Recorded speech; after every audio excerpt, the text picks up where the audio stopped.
welcome back to my channel. Welcome back to another cooking video. I have to cook, so that's why I'm making the video.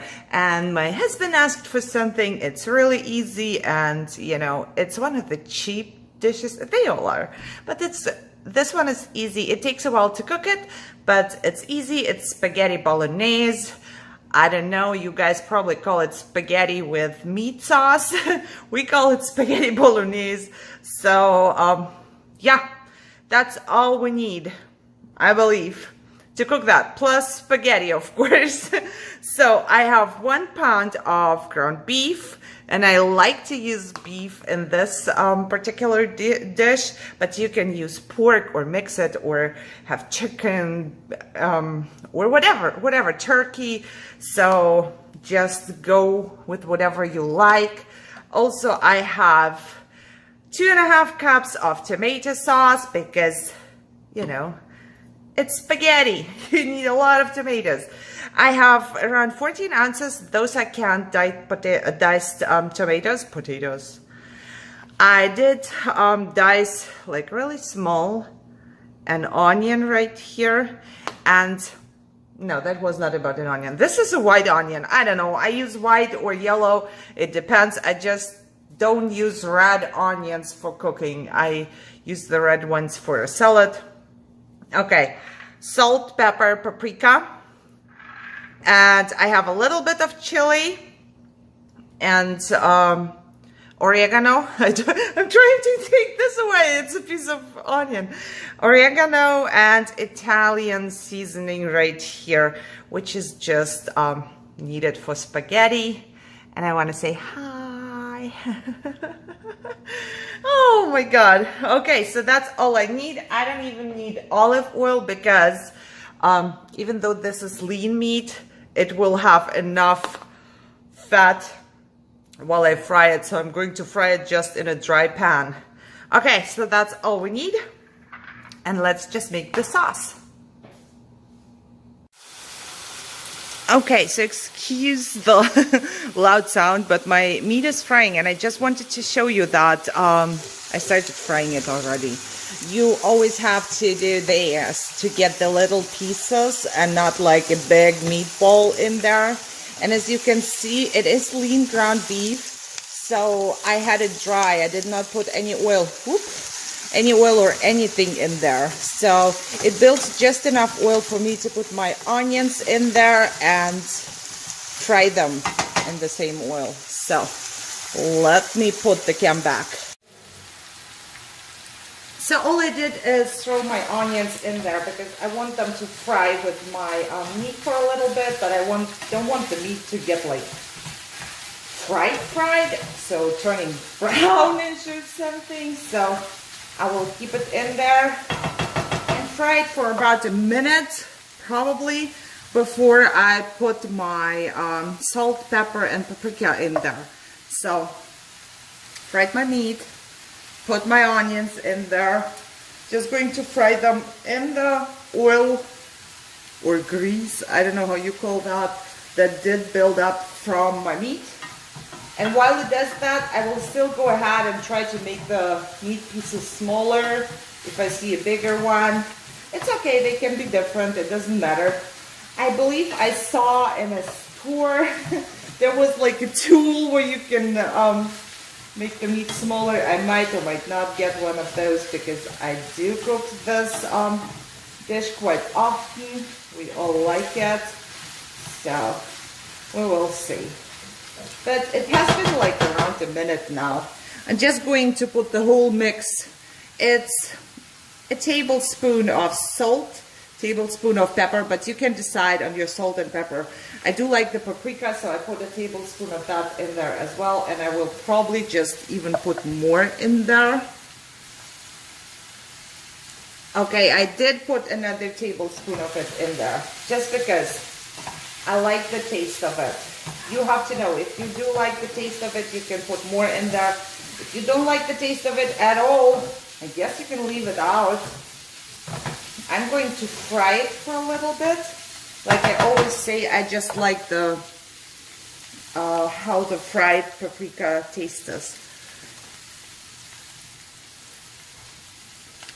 And while it's frying, I will just put the rest of my herbs in there. So my Italian seasoning and my oregano. And what was in there again? Some chili. Chili? Crushed red pepper. Yeah, that was in there. And I will just fry it for basically a minute again. Just until I start smelling all of those herbs. So I'll wait. I did put a big tablespoon of each herb in there. Now I go ahead and put my tomatoes in there. I will turn it down. I don't need to fry this at all. All I need to do is just to put my tomato sauce on top. And here you can vary, like really. You like more, you put more in there. You like less, you put less in there. And to me, you know, this was the hardest cooking part, but the hardest part will be now because I will be cooking this for at least an hour. You know, the more you cook it, the better the taste will be. So if you try to eat it right now, I mean, basically it's done because everything is cooked in there. But if you ask me, this will have no taste at all. So what I'm gonna do is I will wait until it starts boiling again. And then I will turn it as much down as possible, but it has to still boil. And I will keep it like that for an hour. And it will be smelling good, but I cannot eat it yet because I have to wait. And I do have a little pan over there. I'm going to just cook myself a portion of spaghetti because my husband is not there yet and I don't like to pre-cook spaghetti. So I always cook it before we eat it.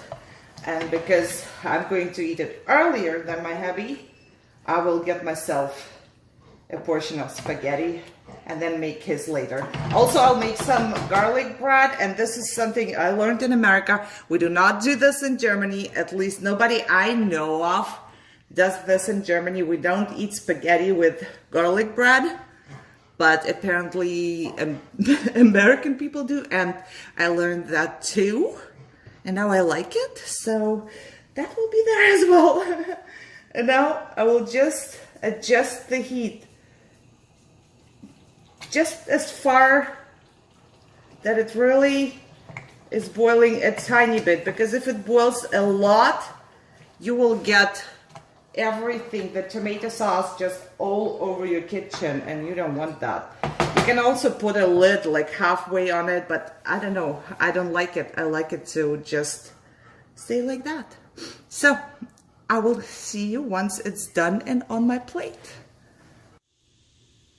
And here I am again, back with my food. I haven't eaten all day, so the portion is kind of big. I hope I can eat only half of it.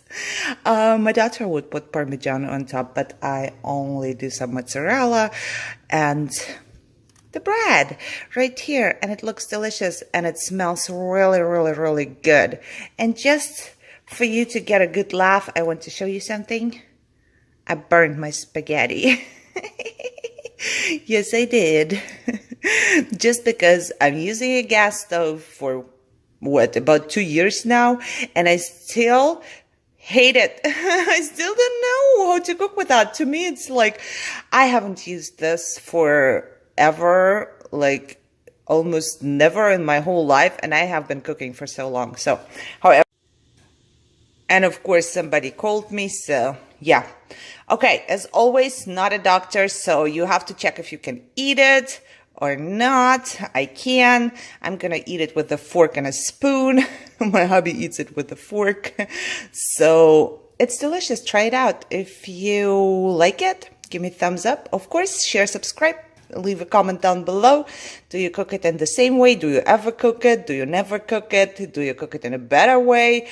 tips and tricks, whatever it is highly appreciated. And I'm gonna go eat now. So you enjoy your day. I see you in my next video. Bye bye.